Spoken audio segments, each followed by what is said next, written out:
our next question, I think, is Yeah. very unique. I think this could be one of the most unique questions we've had in the history of the show. It comes from Mark Peterson, who is in Salt Lake City, USA, and he asked this. He says, "Hi, Tom and Mike. My wife and I were both raised in the LDS, the Mormon Church, including serving 2-year missions for the church in Eastern Europe. We left the church in 2019 due to a combination of social and theological issues, although for me, the theological issues and diversions from mainstream Christianity were the primary factors. Although I have not yet found a new spiritual home, I try to attend a nearby Anglican or Eastern Orthodox church if possible. My wife has recently decided to start taking our 5-year-old son to the Mormon church to introduce him to neighbors, since we do live in a heavily Mormon area. My real question for both of you is how you would go about cultivating a more mainstream Christian upbringing for my son. While I am still trying to find a more traditional community, what resources or recommendations do you have that I could use as an anchor while being surrounded by a non-Trinitarian premillennial dispensationalist community?" Oh my, that Tom, I don't think we've ever had a question like this, a question about Mormonism. Part of me feels this is a little bit beyond my pay scale. I've got a few ideas about Mormonism, what it's about, but Mark has got a real dilemma here. Tom, what are your thoughts? Well, I want to begin by saying I too know very little about the Mormon Church and the LDS, though it's been very interesting over the last 3 or 4 years that both with this show and with lectures that I've done online and with some big lectures that I've done in America, there have been quite a lot of people from the LDS community who have shown up to my lectures, who've traveled to be there, and who've then invited me out for a meal to talk about issues which arise from my teaching. And clearly, there are some, and I have no idea how widespread this would be, there are some within the LDS community who have heard the basic things that I'm saying and are saying, actually, we want to go with this, we want to build on this, we want to see where this is taking us. And that makes me wonder to what extent the non-Trinitarian nature of the LDS community may go back to a rejection of a rather formal or ossified Trinitarianism from the 18th or 19th centuries, which the early Mormon leaders will have thought that doesn't make any sense, doesn't fit with what we are understanding. In other words, there may be 1,000 different theological and practical issues which would need to be teased out.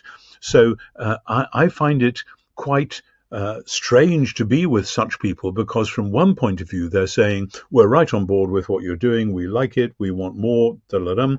And from the other point of view, I know that they're going back into a world which officially at least teaches several things which I wouldn't myself agree with. And the question then, which is not mine to answer because I do not have the equipment or the knowledge, would be to what extent is there an overlap between some aspects of, as it were, on the ground Mormon faith and life, and some aspects of more mainstream Christian faith and life. And of course, when we say mainstream Christian, we were talking earlier on about ecumenism and about the fact that there are many, many different Protestant sects, let alone the difference between Catholic and Orthodox, which teach significantly different things.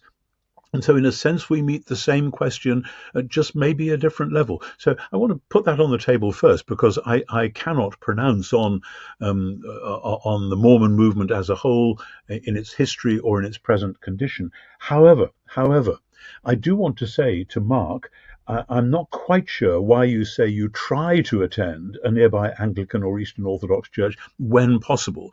Is it that you have a job which requires you to work some Sundays so that you can't always get, or what?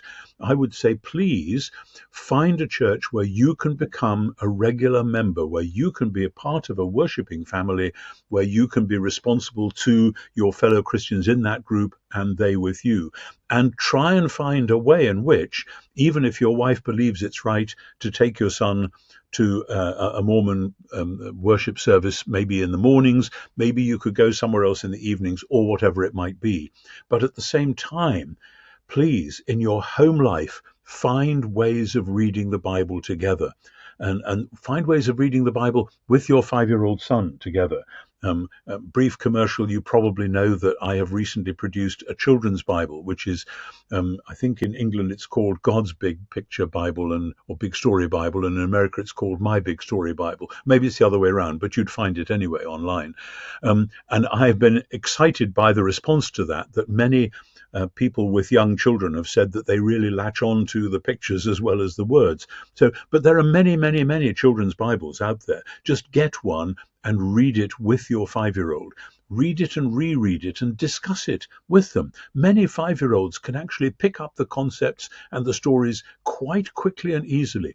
And that would be a sheet anchor, which then might, over the next years and months, whatever, might lead you to say, do you know, as we read these stories, we would feel most at home worshipping with these people. Now, I fully understand that, of course, if your neighborhood is heavily Mormon, then there may well feel an imperative to go and worship with those people. And I cannot pronounce on that because, as I say, I don't know what in that particular church would be taught, how it would work out, etc.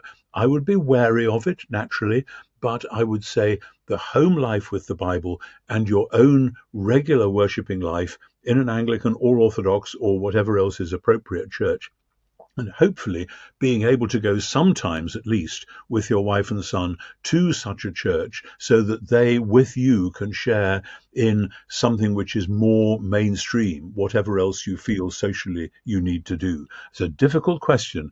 Grateful for you asking it, but I don't have a cut and dried answer.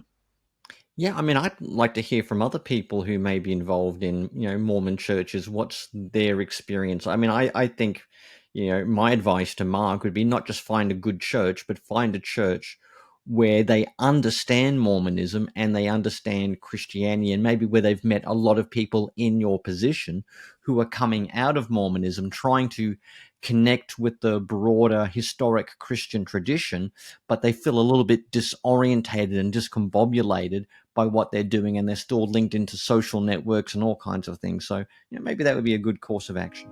The Ask NT Wright Anything podcast.